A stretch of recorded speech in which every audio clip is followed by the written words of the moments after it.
కాలక్షేపం నుంచి మీకు మరో మంచి కథనాన్ని అందిస్తున్నాం. సాహసం చెయ్యరా నింబక.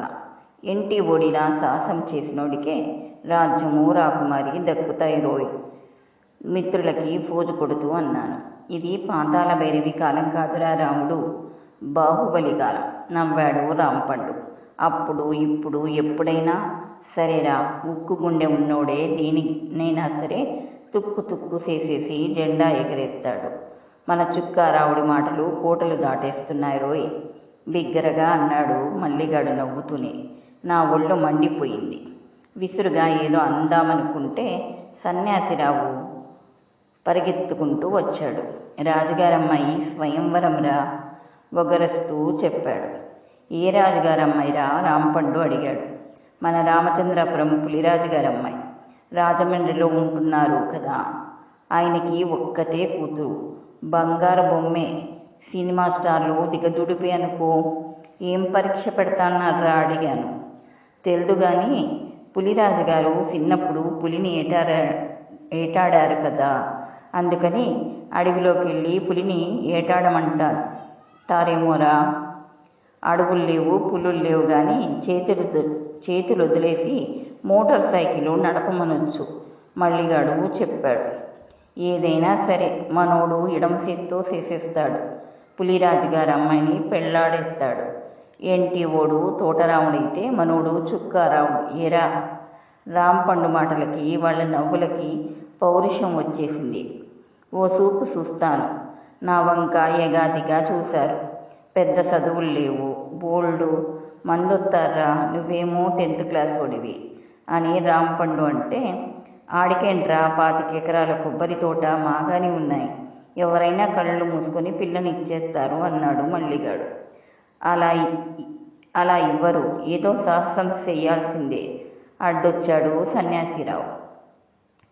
చెలో రాజమండ్రి. నలుగురుము 3 బైకుల మీద పులిరాజు గారింటికి వెళ్ళాం. అప్పటికే చాలామంది కుర్రోళ్ళు పెద్దోళ్ళు వచ్చేశారు. వాళ్ళ వేషాలు భాషలు చూసేసరికి మా కాళ్ళు చల్లబడ్డాయి. ఒక్కొక్కరు హుషారుగా లోపలికి వెళ్ళి డీలాపడి తిరిగొస్తున్నారు. నన్ను పిలిచారు. మేమంతా పొలమంటూ లోపలికి వెళ్ళాం. లోపల పులిరాజుగారు రాకుమారి కూర్చున్నారు. ఆయన మాజీ రాజులా, ఆమె ప్రస్తుత యువరాణిలా ఉన్నారు. ఆయన నన్ను పరిశీలిస్తూ ఉంటే నేను ఆ అమ్మాయిని చూశాను. అచ్చ రాకుమారిలానే ఉంది. ఆ సోయగము, ఆ కళ్ళు, ఆ టీవీ, ఆ అందం, ఆ చందం అబ్బో యమగా అదిరిపోతున్నాయి. నగలంటే ఇష్టం లేదేమో, ఒంటి మీద బంగారం ఏమీ లేదు. అయినా ఆమె చిరునవ్వే వజ్రాల నగలా ఉంది. మా వాళ్ళు నేను చేసిన సాహసాల గురించి, నా ఆస్తిపాస్తుల గురించి ఏకరువు పెట్టారు. అవన్నీ ఇవాళ ఉంటాయి, రేపు పోతాయి. పెద్ద చదువులు చదివి పెద్ద పెద్ద ఉద్యోగాలు చేస్తున్న వాళ్ళు కూడా చిన్న గొడవకే పుట్టుక్కున పురుగు మందో మరేంటో తాగేస్తున్నారు. నేను చెప్పొచ్చేదేంటంటే, మనిషికి గుండెకాయ ఉంటే చాలదు, అందులో కొండంత ఆత్మవిశ్వాసం ఉండాల. ఇంట్లో డబ్బు సంచులు కాదు, ఒంట్లో శక్తి ఉండాల. ఏ వచ్చినా ఎదుర్కోవాలా, తోడగొట్టి నిలబడాల. తుఫాన్ వచ్చి అంతా ఊడ్చేసినా నిట్ట నిలువుగా నిలబడి మీసం మెలేసినోడే మగాడు మొనగాడు. అలాంటి వాడి కోసం చూస్తున్నాము అన్నారు రాజుగారు. నేను కరెక్ట్గా సరిపోతాను. నా వంక ఇంతింత కళ్ళతో చూశారిద్దరు. ఎంటి ఓడు అటు, మా ఓడు ఇటు అన్నాడు అక్కడే ఉన్న మా సన్యాసి. ఉత్త విగ్రహమో లేక అందులో ఏమైనా గుజ్జు కలేజా ఉన్నాయో టెస్ట్ చేయాలా. మా పక్కోడివి, పక్కకి తిరిగితే కనిపించే ఓడివి గనుక నీకో ఛాన్స్ ఇస్తా. ఖతర్నాక్గా ఉంటుంది మరి, మధ్యలో పారిపోయే చేయడానికి వీలవదు. ఆలోచించుకో. నేను రెడీ. ప్రాణాలతో తిరిగొస్తావో రావో మీ ఇంట్లో ఓ ముక్క చెప్పిరా. నా మిత్రులు బెంబేలు పడిపోయారు. పానాలుంటే పేలాలు అమ్ముకొని బతకొచ్చు. ఒరే రావుడు, వెళ్ళిపోదాం నడరా. మీ అమ్మా నాన్నలకి ఒక్కడివేరా, నీకేమైనా అయితే మీ అయ్య ముందు మాకు దినం పెడతాడు రాంపండు భయపడుతూ అన్నాడు. ఏకంగా పెళ్లి చేసుకుని వెళ్దాం లేరా. పులిరాజుగారు మందహాసం చేశారు. నిన్ను చూస్తుంటే ముచ్చటేస్తుందో అబ్బాయి. పరీక్ష అంటే పేపర్ మీద రాయడము, బైక్ తొక్కడము నిప్పుల మించి నడవడమో గోదారి ఈదటమో కాదు. మరేంటని అడిగాను. దేనికైనా ఎవరు రెడీ. అయినా నా వంక తృప్తిగా చూసి కూతురి వంక ప్రశ్నార్థకంగా చూశారు. ఆమె కళ్ళతో సేగ చేసింది. సరే బయటుండు, ఇంకో పాలి ఆలోచించరోయ్. పులి గుహలోకి వెళ్తాన్నాం హెచ్చరించాడు మల్లిగాడు. నవ్వుతూ లేచి రాకుమారితో అన్నాను. నువ్వు రాకుమారివైతే నేను రావుణ్ణి. నాకు మీ నాన్న రాజ్యపు సంపదలు అక్కర్లేదు. అవి నేనే సంపాదించగలను. నాకు నువ్వు కావాలి. నీ కోసమే వచ్చాను. పూలదండతో రెడీగా ఉండు. పెద్ద పెద్ద అడుగులేసుకుంటూ బయటకు వచ్చాను. ఏమేం అడిగారు? పరీక్ష ఎలా ఉంటుందంట? బుద్ధి పరీక్ష, బల పరీక్ష. నన్ను చుట్టుముట్టి అడిగారు అభ్యర్థులు. బతుకు పరీక్ష. అదేంటి? అయోమయంగా చూశారు. చావుతో సైతం పోరాడి నిలవాలట అన్నాను. పోతే శాల్తీయే గల్లంతవ్వచ్చంట బిగ్గరగా అరిచాడు సన్యాసి. కొందరు బెదిరిపోయారు. పెళ్ళికని వస్తే ఈ చావుకోలేంటి అని లేచిపోయారు కొందరు. ఇంకొందరు ఇంత రిస్క్ తీసుకోవడం అవసరమా అని ఊగిసలాడారు. కడకి నేనుగాక ఇంకో ఇద్దరు మిగిలాం. పులిరాజుగారు వచ్చి ముందెవరొస్తారు అని అడిగారు. నేను ముందడిగేశాను. మీ వాళ్లను ఇళ్ళకెళ్ళిపోమ్మను. నువ్వెన్నాళ్లకి తిరిగి వస్తావో తెలీదు. పులిరాజుగారి మాటలకి మా వాళ్లే కాదు మిగతా ఇద్దరు గుటకలు మింగారు. మరుక్షణం ఒకడు మెల్లగా జారుకున్నాడు. కారు దగ్గరికి నడిచాం. డ్రైవర్ ఎంత ప్రయత్నించినా కారు స్టార్ట్ అవ్వలేదు. పాత కారు కదా, ఓ చెయ్యి వెయ్యి అన్నారు నాతో. నేను కారు దిగి డొక్కు కారుని తోస్తుంటే ఆ మిగిలిన ఒక్కడు జంప్ అయ్యాడు. ఇంకా మిగిలింది నేనొక్కడినే గనక నేను గెలిచినట్టు ప్రకటిస్తారనుకుంటూ పరమ ఉత్సాహంగా తోశాను. కారు స్టార్ట్ అయింది. చెమటలు తుడుచుకుంటూ వెళ్ళి కారెక్కాను. గోదావరి ఒడ్డున కారు దిగాం. ఓ పడవవాడు ముందుకొచ్చి రాజుగారికి దండం పెట్టాడు. బాగున్నావా మల్లిగా? తమరి దయండి. ఇద్దరం పడవెక్కాం. మధ్యలోకి వెళ్ళింది. అక్కడ దింపేసి ఈదుకుంటూ ఒడ్డుకు రమ్మంటారని అర్థమైంది. మా ఊరి కాల్వలో వేసుకున్న ఈత పందాలు గుర్తుకొచ్చాయి. లోతు దూరం అంచనా వేస్తూ కూర్చున్నాను. నా ఆలోచనలని తలకిందులు చేస్తూ గోదావరి మధ్యనున్న బుల్లి లంక దగ్గర పడవ ఆపి నన్ను దిగమన్నారు. అయోమయంగా చూస్తూ దిగాను. 3 రోజుల తర్వాత వస్తాను. పడవ వెనుగు తిరిగింది. ద్వీపం వంక ఆశ్చర్యంగా చూశాను. ద్వీపం అంటే గోదావరి మధ్యలో ఉన్న మెరక ప్రదేశం. చొప్ప, గడ్డి, పిచ్చి మొక్కలు, చిన్న చిన్న పొదలు తప్ప ఏమీ లేవు. కాస్తంత పోటొస్తే చాలు గోదావరిలో మునిగిపోయి కనిపించకుండా పోద్ది. గుండెలు దడదడలాడాయి. ఇక్కడ 3 రోజులు ఉండాలి. ఎలా ఉండాలి? కింద నేల, పైన ఆకాశం తప్ప ఇక్కడ ఏమున్నాయని? పులిరాజుగారు ఇదేం పరీక్షండి బాబు అనుకుంటూ నేల మీద చతికిలబడి సెల్ ఫోన్ బయటికి తీశాను. సిగ్నల్స్ లేవు. బయటి ప్రపంచంతో సంబంధం కట్టన్నమాట. కడుపులో ఎలకలు పరిగెడుతున్నాయి. పొద్దున్నెప్పుడో టిఫిన్ తిన్నాను. రాజుగారింట్లో బెల్లం పానకం ఓ గ్లాసులు ఇచ్చారు అంతే. ఇప్పుడు ఏం చేయటం? ఏం తిని ఆకలి చల్లార్చుకోవడం రా దేవుడా. ఫర్లాంగు పొడుగు 1/2 ఫర్లాంగు వెడల్పు గల ఆ లంకంతా కలదిరిగాను. ఒక్క దుంప గాని కాయ గాని తినగలిగే మరొకటి గాని లేవు. పచ్చగడ్డి, పొడుగ్గా ఎదిగిన చొప్పగడ్డి మాత్రం ఉన్నాయి. రోజు తినే పరమన్నాలు గుర్తొచ్చాయి. గుడ్లల్లో నీళ్లు తిరిగాయి. పైన ఎండ్ర సుర్రుమంటుంది. బట్టలు తీసేసి జాగ్రత్తగా గోదావరిలోకి దిగాను. బురదగా ఉంది. కొంచెం లోపలికెళ్ళాను. ఇసుక తగిలింది. నీళ్లలో జపం చేస్తున్నట్లుగా ఉండిపోయాను. పీల్చేస్తున్న ఎండ నుంచి తప్పించుకోవడానికి ఇంకో దారి లేదు మరి. గాలి తిరిగింది. ఎండ వేడి తగ్గింది. నీటిలోంచి వచ్చేశాను. తుడుచుకోవడానికి తుండుగుడ్డ లేదు. అటూ ఇటూ తిరిగాను. ఒళ్ళారిపోయింది. తిరిగి బట్టలు తొడుక్కున్నాను. చతికిలబడి కూర్చున్నాను. ఆకలి ఎక్కువైంది. ముప్పొద్దులా మెక్కేవాణ్ణి. భరించడం కష్టంగా ఉంది. అటూ ఇటూ చూసి 4 ఆకులు తురించి నోట్లో వేసుకున్నాను. పరమ చేదుగా ఉంది. ఊసేశాను. నీళ్లు తాగి నేల మీద వెళ్ళకిల్లా పడుకున్నాను. కింద నుంచి వేడి ఆవిర్లిస్తున్నాయి. అయినా పట్టించుకోకుండా ఆకాశం వంక చూస్తుండిపోయాను. ఇలా ఉత్త నీళ్లు తాగి 3 రోజులు ఉండగలడా? సాధ్యమేనా? పర్సు నిండా డబ్బుంది కనుక ఈ పక్కగా వెళ్ళే ఏ పడవనో లాంచీనో పిలిచి ఎక్కేసి ఈ పరీక్ష కాదు కాదు ఈ శిక్ష నుండి బయటపడితే వెన్నిచ్చి పారిపోతే ఇంక నా గొప్పేంటి? చావో పెళ్ళో తేల్చుకోవాల్సిందే. ఆకాశం చుక్కల చీర కట్టుకుంది. ఆ చుక్కల మధ్య మెరిసిపోతూ రాకుమారి ప్రత్యక్షమైంది. ఆమె నవ్వు ఎంత బావుందో! దానికోసమే యుద్ధాలు చేయొచ్చు. ఆమె దక్కితే చాలు. జీవితం దారి పొడవునా నవ్వులు పువ్వులు పూస్తాయి. బతుకు నందనవనమవుతుంది. అసలు ఆమె ముందు ఇదో కష్టమేంటి? ఇదో రకం తపస్సు. ముమ్మాటికి అంతే. పూర్వము ఋషులు అడవుల్లో ఆకు అలము తింటూ ముక్కు మూసుకొని ఒంటికాలి మీద నిలబడి తపస్సు చేసేవారట. అద్భుత శక్తుల కోసం, దేవుడి వరాల కోసం చేసేవారట. నేనేమో దేవిని చేపట్టడానికి చేస్తున్నాను. అంతే తేడా. ఆలోచనల నుంచి నిద్రలోకి, అక్కడి నుంచి కలల్లోకి జారిపోయాను. రాకుమారి తెల్లని చీర ధరించి దేవకన్యలా వచ్చింది. నా చెయ్యి అందుకుంది. ఇద్దరం గాలిలో తేలిపోయాం. సుందర సుమధుర తీరాలకు ఎగిరిపోయాం. ఆ లోకం ఎంత గొప్పగా ఉందో! స్వర్గం అంటే అదే కామోను.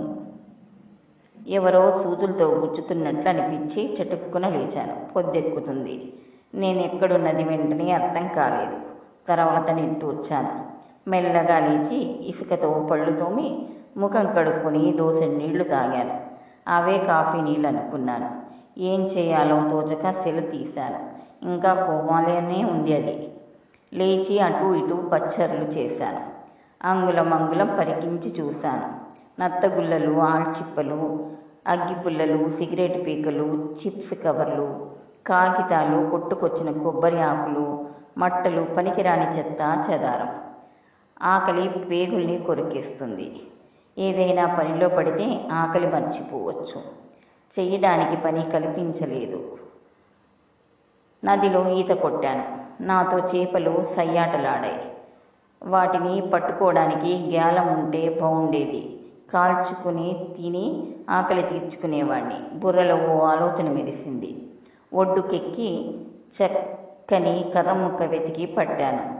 ఆల్చిప్పలతో మామిడికాయ తొక్క చెక్కడం గుర్తొచ్చింది. ఆల్చిప్ప మధ్యలో బెజ్జం పెట్టి దానితో కర్ర చివర చెక్కాను. బండగానే ఉన్నా పర్వాలేదనిపించింది. గోదావరి ఒడ్డున కొంగలా కూర్చున్నాను. చేపలు ఒడ్డు దాకా వచ్చి వెళ్తున్నాయి. కొంచెం పెద్ద చేప రాగానే చటుక్కున కర్రతో గుచ్చాను. తప్పించుకుంది. మళ్ళీ ప్రయత్నించి ఎట్టకేలకు విజయుణ్ణయ్యాను. చెప్పరానంత ఆనందం కలిగింది. చేప 1/2 కేజీ బరువు ఉంటుంది. కర్రతో చీల్చి ఆబగా ఒక ముక్క నోట్లో పెట్టుకున్నాను. ఉత్తర క్షణాన యాక్కంటూ ఉమ్మేశాను. చేప ముక్కల్ని కాలిస్తే చక్కగా తినొచ్చన్న ఆశతో వెతికితే అగ్గిపుల్లలు దొరికాయి గాని పెట్టె కనిపించలేదు. రాతి మీద గీశాను. కానీ అగ్గిపుల్ల మందు కాస్త రాలిపోయింది. ఎన్నిసార్లు తడిసి ఎండిందో. చేపని చీరికలుగా చీల్చి ఎండబెట్టాను. కాస్త ఉప్పు దొరికినా ఏదోలా మింగేసేవాడిని. ఇక్కడ ఉప్పు లేదు, ఇసుకే ఉంది. నెత్తి మాడిపోతుంది. ఇంత నీడ కూడా కరువైంది. పొడుగ్గా ఎదిగిన చొప్పగడ్డి కంకులు కనిపించాయి. పడుకోవడానికి సరిపడినంత జాగాలోని గడ్డిని పీకేసి నేల మీద పరిచాను. అటూ ఇటూ ఉన్న కంకుల్ని ముడివేశాను. గడ్డిగూడు సగం ఎండని నిలువరిస్తుంది. దాని కింద పడుకుని చిన్నగా నిట్టూర్చాను. కడుపులోని ఆకలి కేకలు స్పష్టంగా వినిపిస్తున్నాయి. ఎంత ప్రయత్నించినా నిద్ర రాలేదు. లేచి ఏవో మొక్కల ఆకులు పరపరా నమిలాను. కొంచెం తీయగా అనిపించాయి. మరికొన్ని నీళ్లు తాగాను. పర్వాలేదనిపించింది. పడుకున్నాను. నిద్ర పట్టేసింది. లేచేసరికి చుట్టూ చీకటి కమ్ముకొని ఉంది. నీటి సవ్వడి వినిపించింది. ఒక్క అంగలో వెళ్ళి ఒడ్డుని పరిశీలించాను. నీటి తాకిడి ఎక్కువగా ఉంది. గోదావరికి పోటొస్తుంది. సన్నగా ద్వీపం తరుగుతుంది. 1.5 రోజు అయ్యింది. ఇంకో అంతసేపు ఇక్కడే ఉండాలి. గుండెల్లో వింత శబ్దాలు మ్రోగాయి. అంతా మునిగినా పర్వాలేదు. నిలబడేంత నేల మిగిలితే చాలు.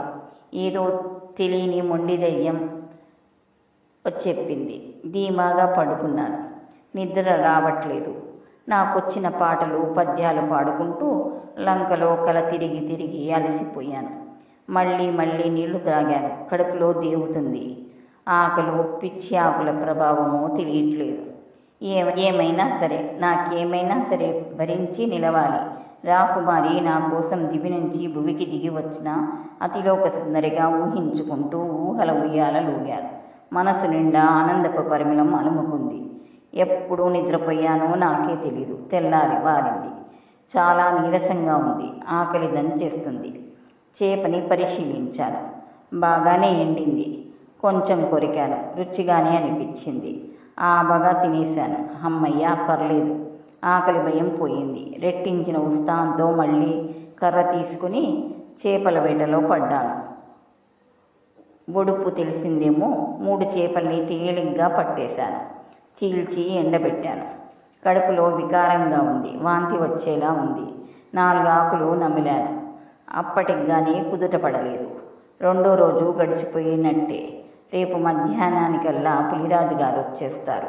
రాకుమారిని నా చేతిలో పెట్టేస్తారు. ఉత్సాహం నా ఒంట్లోకి వరదలా వచ్చింది. తీయని తలుపులు ఉక్కిరి బిక్కిరి చేశాయి. కాసేపు డ్యాన్స్ చేశాను. చీకటి పడేసరికి పోటెక్కువైంది.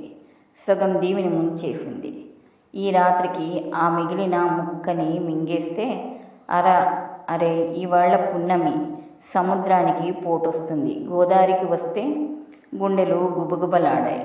కంటి మీద కునుకు లేకుండా గోతికాడి నక్కలా కూర్చున్నాను. వెన్నెలవాన ఆహ్లాదపరచాలని చూసింది. కానీ నా మనసు ఆందోళనని చల్లార్చలేకపోయింది. నీటి మట్టం మెల్లమెల్లగా పెరుగుతుంది. ఇలాగే పెరిగితే తెల్లారేసరికి ఈ దిబ్బ మాయమై పోవడం ఖాయం. అప్పుడెక్కడ ఉండాలి? ఎక్కడో అక్కడ ఎలా ఓలా ఉండాలి. ఇక్కడి నుంచి వెళ్ళిపోతే ఓడినట్టే. ప్రాణం పోయినా సరే ఇక్కడి నుంచి కదలడు. కొబ్బరి ఆకుల్ని మట్టల్ని పోగు చేశాను. వాటన్నిటినీ తీగలతో రకరకాల తాళ్లతో ముక్కలతో తెప్పలా కట్టాను. గోదావరిలోకి తీసుకెళ్ళి దాని మీద కూర్చున్నాను. మునిగిపోలేదు. వెర్రి సంబరం చుట్టేసింది. దాన్ని ఒడ్డుకు లాగి లంక మధ్యలో జాగరణ చేస్తూ కూర్చున్నాను. అతి కష్టం మీద తెల్లవారింది. 5-6 అడుగుల నేల మాత్రమే మిగిలి ఉంది. మిగతా అదంతా జలమయమైంది. దాని మిందికి తెప్ప మీద కూర్చున్నాను. పూర్తిగా ముంచేసినా నేను తేలిపోతాను. నాకేం కాదు. ఎండిన ఇంకో చేపని, ఇన్ని ఆకుల్ని తిని ఆకలి చల్లార్చాను. క్రితంసారి నన్నక్కడ ఏ టైంలో వదిలారో అదే టైంకి పడవలో వచ్చారు పులిరాజు గారు. లేచి నిలబడ్డాను. నన్ను, తెప్పని, నా వాలకాన్ని, 2 చేతుల్లోని 2 చేపల్ని చూశారు. మరేం మాట్లాడలేదు. పడవెక్కి కూర్చున్నాను. ఇంటికి తీసుకెళ్లారు. తల స్నానం చేసి వచ్చేసరికి వేడి అన్నం వడ్డించారు. తాంబూలం తెచ్చిచ్చింది రాకుమారి. పులిరాజుగారు ఆయన భార్య వచ్చారు. ఆనంద బాష్పాలు రాలుస్తూ నన్ను అభినందనలతో ముంచెత్తారు. 2 పూలదండలివ్వగా మార్చుకున్నాం. మీ పెళ్ళి అయిపోయింది. ఇంతకంటే ఘనంగా చెయ్యలేను. నీ భార్యను తీసుకెళ్ళిపో. మితిమీరిన ఆడంబరాలు, సోమరితనము నా కొంప కూల్చాయి. అప్పులే మిగిలాయి. ఇంటిని స్వాధీనం చేసుకోవడానికి అప్పులోళ్ళు కాచు కూర్చున్నారు. మీరెళ్ళాక మేమెక్కడికో పోయి తలదాచుకుంటాం. గద్గద స్వరంతో అన్నారు పులిరాజుగారు. మీరు మాతో వస్తున్నారు. మీ అందరినీ పోషించగల సత్తా నాకుంది. భుజాలు పొంగిస్తూ చెప్పాను. రాకుమారిని సందిట్లోకి తీసుకుని విజయహాసం చేశాను. సాతి వారపత్రిక సాహస కథల పోటీల బహుమతి పొందిన కథ.